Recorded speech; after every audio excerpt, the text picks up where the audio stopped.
Good morning dear students. आज हम चर्चा कर रहे हैं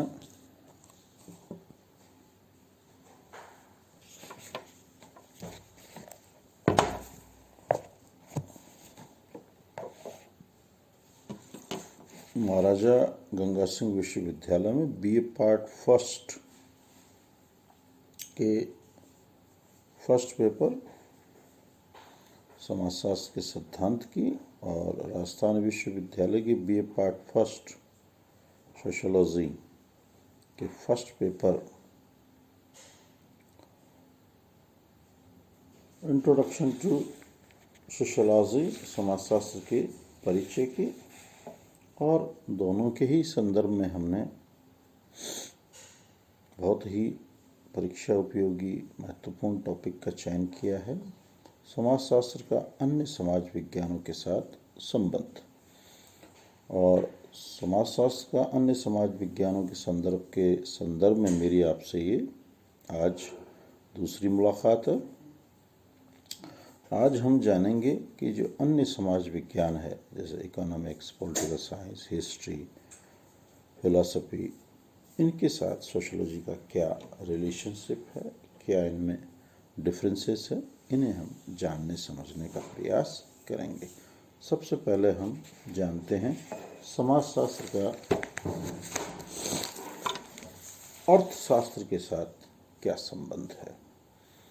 अर्थशास्त्र जिसमें जीवन के आवश्यकता पूर्ति हेतु उत्पादन, उपभोग, विनिमय, वितरण की समग्र व्यवस्थाओं का एक संचय होता है, समुच्चय होता है, वो और जो समाजशास्त्र जो कि संबंधों का एक जाल है, उन दोनों के मध्य क्या समानताएं हैं, क्या विभिन्नताएं हैं, ये हम जानने समझने का प्रयास करते हैं।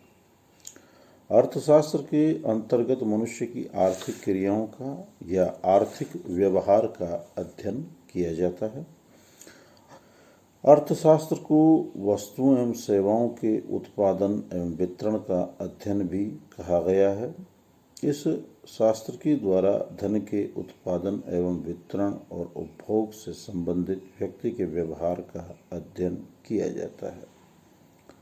धन से संबंधित मानवीय क्रियाओं या गतिविधियों को अर्थशास्त्र में प्रमुखता देने का कारण यह है कि धन आवश्यकताओं या इच्छाओं की पूर्ति का प्रमुख साधन है। समाजशास्त्र के अंतर्गत मनुष्य की सामाजिक क्रियाओं या गतिविधियों का अध्ययन किया जाता है।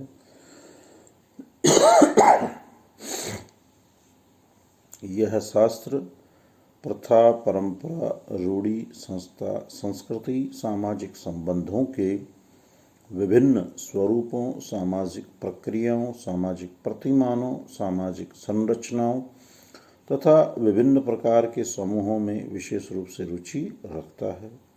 समाजशास्त्र समग्र रूप से मानवीय व्यवहार एवं समाज को समझने का प्रयास करता है। इन दोनों शास्त्रों के संबंधों के बारे में सिल्वरमैन ने लिखा है कि सामान्य कार्यों या लक्ष्यों के लिए इसे यानी अर्थशास्त्र को समाजशास्त्र नामक पितृविज्ञान पेरेंटल साइंस की जो सभी सामाजिक संबंधों के सामान्य सिद्धांतों का अध्ययन करता है, एक शाखा माना जा सकता है। थॉमस के अनुसार अर्थशास्त्र वास्तव में समाजशास्त्र की व्यापक विज्ञान की एक शाखा है। ये दोनों शास्त्र मानव और उसकी क्रियाओं का अध्ययन करते हैं। इतना अवश्य है कि अर्थशास्त्र में मानव की आर्थिक क्रियाओं का, जबकि समाजशास्त्र में सामाजिक जीवन के सभी पक्षों का अध्ययन किया जाता है।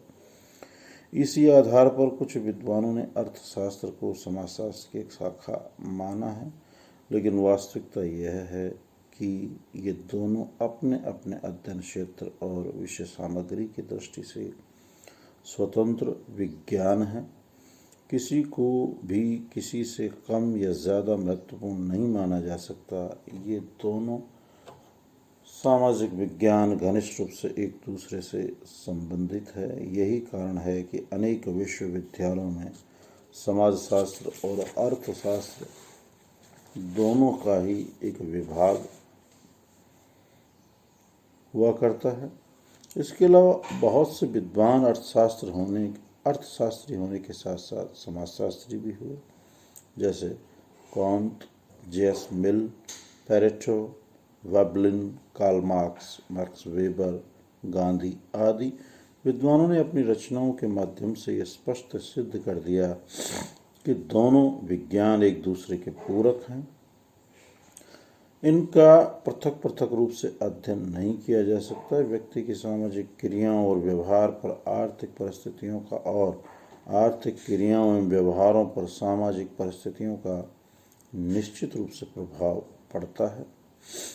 ये दोनों शास्त्र एक दूसरे के अध्ययन को व्यापकता और साथ ही निश्चितता प्रदान करने में भी सहायता करते हैं। वास्तव में समाज विशेष की परंपराएं, प्रथाएं, संस्थाएं तथा लोक विश्वास आर्थिक क्रियाओं को काफ़ी प्रभावित करते हैं और स्वयं आर्थिक क्रियाएं सामाजिक संरचना को बहुत कुछ प्रभावित करती है। आज अर्थशास्त्र और समाजशास्त्र कुछ ऐसी समस्याओं का अध्ययन करते हैं जो एक दूसरे के क्षेत्र के अंतर्गत आती है, जैसे औद्योगिकरण, नगरीकरण, श्रम समस्याएं, श्रम कल्याण, बेकारी, निर्धनता, ग्रामीण समस्याएं, ग्रामीण पुनर्निर्माण आदि। इन पर जब तक आर्थिक और सामाजिक दोनों ही दृष्टिकोण से विचार नहीं किया जाता तब तक न तो इन्हें ठीक से समझा जा सकता है और न ही इन्हें हल किया जा सकता है।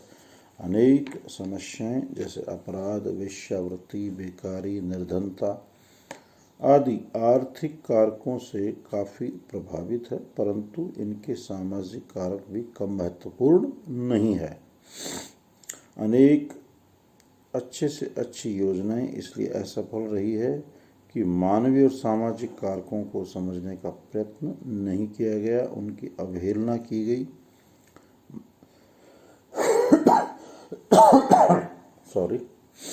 मैक्स वेबर, कार्ल मार्क्स आदि विद्वानों ने अपने अध्ययनों के माध्यम से यह स्पष्ट कर दिया कि आर्थिक और सामाजिक कारकों में घनिष्ठ संबंध पाया जाता है। अब तो अर्थशास्त्र समाजशास्त्र के अनेक सिद्धांतों का प्रयोग करने लगा है। वर्तमान में अर्थशास्त्र और समाजशास्त्र में दिन प्रतिदिन सहयोग बढ़ता जा रहा है। ये तो हमने इन दोनों का एक दूसरे में आदान प्रदान या एक दूसरे में समानता के परिप्रेक्ष्य में हमने अध्ययन किया। अब हम देखते हैं इन दोनों में क्या अंतर है, डिफरेंसेस। उपयुक्त विवरण से हमें यह नहीं समझ लेना चाहिए कि समाजशास्त्र और अर्थशास्त्र में किसी प्रकार का कोई भेद या अंतर नहीं है। इन दोनों में निम्न अंतर पाए जाते हैं। पहला है, समाजशास्त्र में प्रमुखतः सामाजिक संबंधों का, जबकि अर्थशास्त्र में आर्थिक संबंधों का अध्ययन किया जाता है। दूसरा है, समाजशास्त्र में सामाजिक जीवन के सभी पक्षों का, जबकि अर्थशास्त्र में मानवीय जीवन के केवल आर्थिक पक्षों का अध्ययन किया जाता है। तीसरा, समाजशास्त्र एक सामान्य विज्ञान है, जबकि अर्थशास्त्र एक विशिष्ट विज्ञान। चौथा अंतर है, समाजशास्त्र का दृष्टिकोण समाजशास्त्रीय एवं काफ़ी व्यापक है, जबकि अर्थशास्त्र का दृष्टिकोण आर्थिक और तुलनात्मक दृष्टि से सीमित है। पांचवा है, समाजशास्त्र की प्रकृति समूहवादी और अर्थशास्त्र की व्यक्तिवादी है। छठवां है, समाजशास्त्र एक व्यवहारात्मक विज्ञान बिहेवियर साइंस है, अर्थात इसमें विभिन्न समूहों से संबंधित व्यक्तियों की अंतःक्रियाओं के अध्ययन पर विशेष जोर दिया जाता है। अर्थशास्त्र एक व्यवहारात्मक विज्ञान नहीं है, इसमें मनुष्य के आर्थिक व्यवहार के अध्ययन पर अभी तक ज़्यादा ध्यान नहीं दिया गया है। अब कुछ अर्थशास्त्री आर्थिक क्रियाओं का संस्थानात्मक संदर्भ में अध्ययन करने में रुचि लेने लगे हैं। और अगला है, दोनों शास्त्रों की अध्ययन पद्धति में भी अंतर है।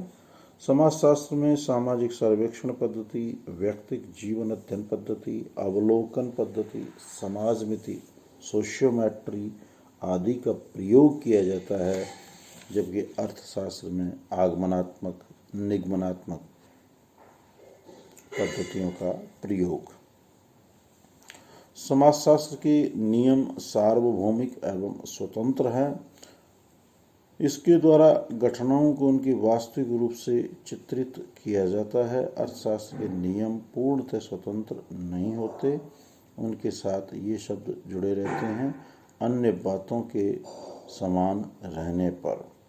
इनमें प्रत्येक घटना का संबंध आर्थिक कारक के साथ जोड़ा जाता है। ये आज हमने बात की इकोनॉमिक्स और सोशियोलॉजी में कहाँ तक समानताएं हैं और कहाँ तक भिन्नताएं हैं। कल मैं आपसे चर्चा करूंगा समाजशास्त्र और राजनीति विज्ञान में क्या संबंध हैं, क्या समानताएं हैं, क्या भिन्नताएं हैं। प्रत्येक वीडियो के अंत में मेरा आपसे यही सलाह रहती है, यही मशवरा रहता है कि आप स्वस्थ रहें, प्रसन्नचित रहें, अध्ययन अध्यापन करते रहें। ये जो वीडियोज़ आपको सेंड किए जा रहे हैं इनके नोट्स बनाएं और अपने अन्य साथी जिन तक किन्हीं कारण से ये नहीं पहुंच रहे हैं उन तक पहुंचाएं। आप स्वस्थ रहें, प्रसन्नचित रहें। इन्हीं शुभकामनाओं के साथ सुप्रभात।